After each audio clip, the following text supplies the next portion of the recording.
¿Cuántos años tienen los fósiles? Si creciste como yo, educado en un sistema escolar estatal, probablemente tienes una respuesta lista: millones de años. Crecí aprendiendo la versión típica de la historia evolutiva sobre las rocas y los fósiles, que las ideas de fosilización lenta eran ciertas y que los fósiles tenían millones de años. Leía libros con diagramas detallados y coloridos que mostraban que los fósiles se forman principalmente cuando animales o plantas morían en ambientes acuáticos. Y a menudo se hacían referencias a antiguos mares interiores, de hace millones de años, por supuesto, en la zona donde se había encontrado el fósil en cuestión. Y podía recitar fácilmente ejemplos estándar de cómo se formaban los fósiles a cualquier adulto que se tomara el tiempo de escucharme. Normalmente usaba el ejemplo prefabricado que había visto y escuchado tantas veces: un pez. Según la típica serie de imágenes que había visto representadas en una amplia variedad de libros, un pez moría, se hundía hasta el fondo de un lago y era cubierto lentamente por capas de limo y barro. Luego, a medida que pasaban millones de años, el sedimento se comprimía a medida que se acumulaban nuevas capas. El barro se convertía en roca, el pez se permineralizaba y voilà, se convertía en un fósil. Y este proceso aparentemente científico era tan convincente que nunca me detuve a compararlo con lo que realmente había observado que hacían los peces muertos en el fondo del Atlántico, al final de un muelle de madera en el que me sentaba con los pies colgando sobre el agua en Terranova. Si me hubiera tomado solo unos segundos para pensarlo, me habría dado cuenta fácilmente de que lo que mis propios ojos observaban era que los peces muertos tienden a flotar y a hincharse, y que los que estaban en el fondo eran devorados por cangrejos y pequeños mordedores bastante rápido, y que incluso los huesos no duraban tanto tiempo.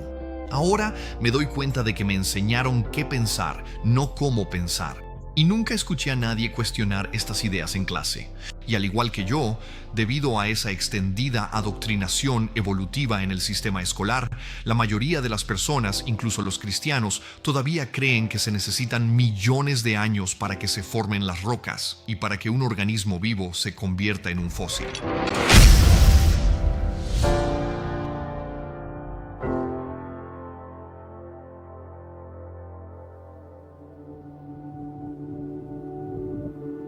Ahora me doy cuenta de que una de las principales razones por las que nunca dudé de estas ideas es que nunca me mostraron una alternativa sobre cómo podrían haberse formado los fósiles.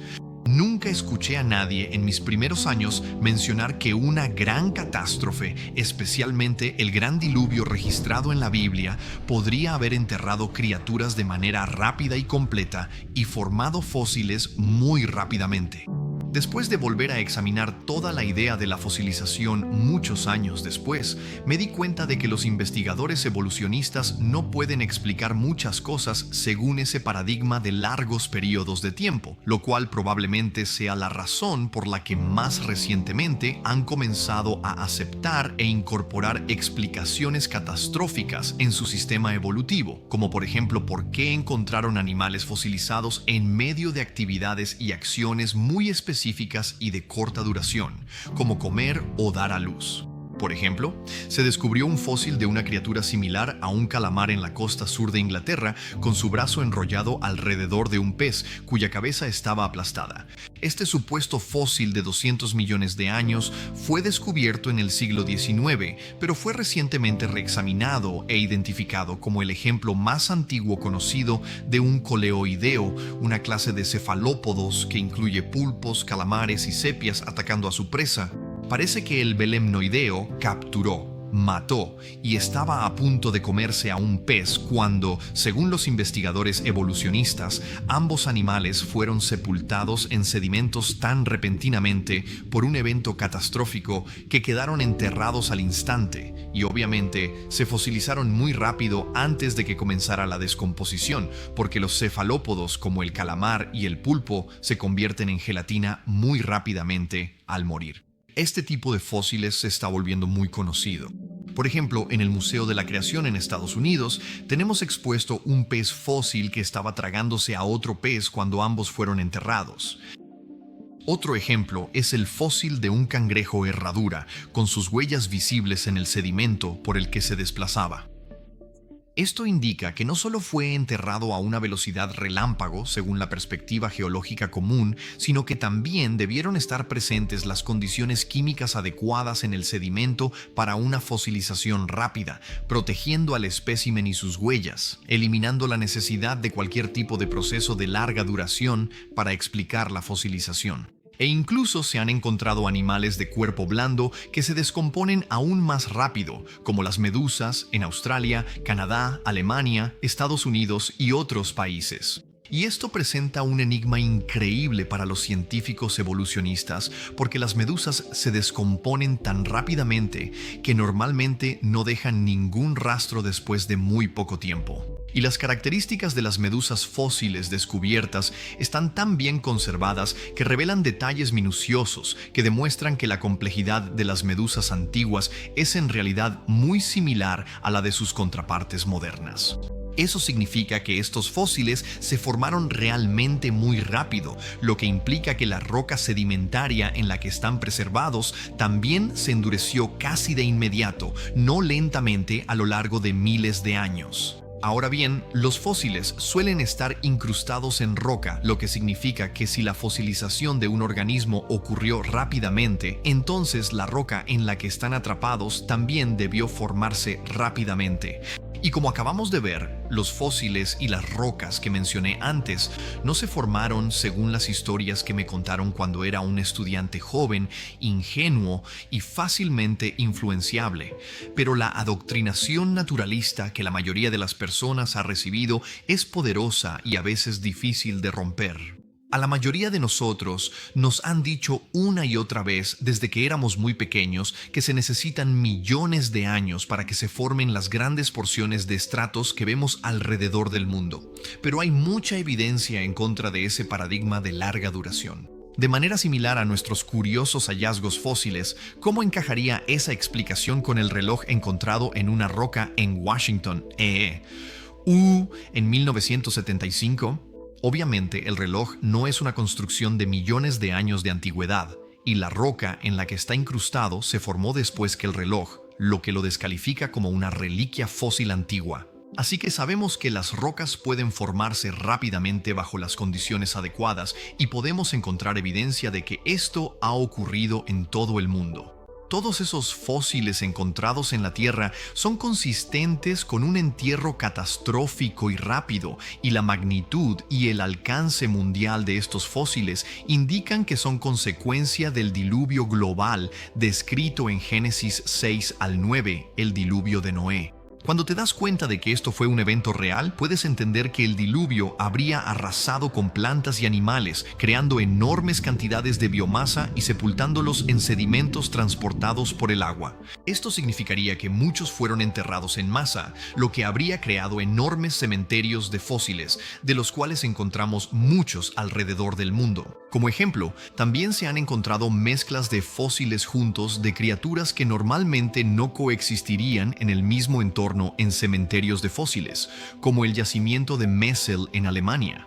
Aquí se encuentran fósiles de aves, anfibios, reptiles, insectos, peces y mamíferos en el mismo lugar. Y esto, una vez más, descarta la antigua historia evolutiva lenta y constante que me habían enseñado. No solo eso, sino que muchos de los animales en el yacimiento, algunos de los cuales están extintos mientras que otros son iguales a los que vemos en la actualidad, están tan bien preservados que muestran color, pelaje y comida en sus estómagos, y demuestran ciertas actividades, como parejas de tortugas apareándose en el momento en que ocurrió el evento catastrófico que los preservó. ¿Cuánto tiempo se tarda en formar un fósil? Intenta hacer esa pregunta a tus amigos y familiares como un experimento. Por supuesto, a aquellos que no estén familiarizados con estos argumentos, como una métrica de lo que la mayoría de la gente cree sobre estas ideas. ¿Qué escucharás? ¿1 millón de años? ¿100,000? ¿10,000? ¿Una semana? Observa cómo muchos de ellos niegan con la cabeza, incrédulos, cuando les digas el hecho científico. Un día. Sí, así es. Se han creado fósiles en un laboratorio en 24 horas, imitando a la perfección los fósiles que se encuentran de forma natural. Esta noticia fue publicada en un artículo secular de la Universidad de Bristol titulado "Crear fósiles sintéticos en el laboratorio arroja luz sobre los procesos de fosilización", el cual menciona que las muestras experimentales, o lo que ellos llaman fósiles sintéticos, se compararon con fósiles reales, supuestamente de miles o millones de años de antigüedad, y eran básicamente idénticos. El artículo describía su similitud como no solo superficial, no solo visualmente, sino también a nivel microscópico, como se reveló utilizando un microscopio electrónico de barrido. Los científicos descubrieron que, al igual que en los fósiles naturales, los fósiles de 24 horas contenían estructuras microscópicas portadoras de pigmento llamadas melanosomas, que residen dentro de las películas orgánicas en plumas y lagartos tratados, mientras que las proteínas inestables y los tejidos grasos se degradan y pierden. Este experimento, realizado utilizando una prensa hidráulica, demuestra que bajo las condiciones adecuadas, los fósiles pueden formarse muy rápidamente en lugar de tardar millones de años. La evidencia fósil encontrada en todo el mundo solo tiene sentido a la luz de un diluvio global. El entierro rápido causado por oleadas consecutivas de agua y las capas asociadas de sedimento preservaron y fosilizaron los cuerpos de los animales e incluso sus huellas y otros rastros. Segunda de Pedro 3:6 dice: "Ante todo, sabed que en los últimos días vendrán burladores con sus burlas, siguiendo sus propios deseos pecaminosos. Dirán, ¿dónde está la promesa de su venida? Porque desde que los padres durmieron, todas las cosas permanecen así como desde el principio de la creación. Pues ellos ignoran deliberadamente este hecho, que los cielos existieron desde hace mucho tiempo, y la tierra fue formada de agua y por medio del agua por la palabra de Dios, y que por medio de estas cosas el mundo de entonces fue inundado con agua y pereció". El diluvio de Noé es la única explicación clara para la gran variedad de fósiles que los expertos encuentran hoy en día, y la poderosa evidencia de animales rápidamente enterrados, como pulpos y medusas, antes de que pudieran descomponerse o ser carroñados, habla de la autenticidad del relato bíblico. Jesús dijo: "Pero si no me creen cuando les hablo de las cosas terrenales, ¿cómo podrán creer si les hablo de las celestiales?" Juan 3:12. Estos temas pueden usarse como una transición de lo material a lo espiritual en una conversación con quienes te rodean. ¿Por qué no planeas preguntarle pronto a alguien que conoces cuánto tiempo tarda en formarse un fósil? Puede ser un gran trampolín hacia algunas conversaciones importantes que el Señor usará para iluminar a alguien en su vida con la verdad de la palabra de Dios, especialmente el mensaje del Evangelio.